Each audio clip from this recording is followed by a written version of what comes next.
सी है, जैसे दीन हमारा ये कहता है कि कोई चीज़ ऐसी नहीं जो अच्छी है, कोई चीज़ ऐसी नहीं जो बुरी है, माँ सुवाए उन चीज़ों के जिनके बारे में ऑलरेडी कुरान ने क्लियर कट गाइडलाइन दे दी है। तो बेसिक प्रिंसिपल ये है मॉडरेशन का, सेंटर में रहो। इसका मतलब ये है कि अगर आप समझें औलाद को बहुत प्यार करना चाहिए, उनकी हर बात माननी चाहिए, तो वो भी बिगड़ जाएंगे।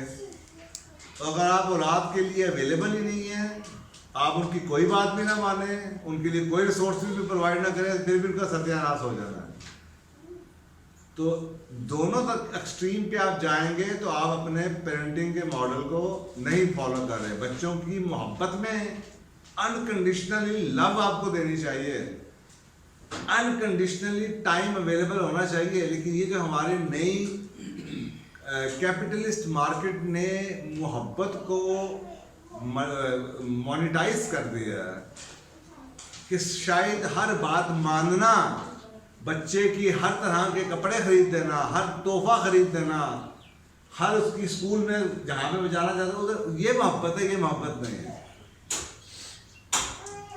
तो अनकंडीशनली लव जरूर कीजिए, बच्चों के लिए अवेलेबल रहिए, दोस्ती जारी लगाइए, लेकिन लिमिट्स होनी चाहिए कि किस लिमिट से हम बाहर जा सकते हैं, किस लिमिट से नहीं। और दुनिया के जो बेहतरीन बच्चे हैं वो आपको बैलेंस पेरेंटिंग नहीं नजर आते।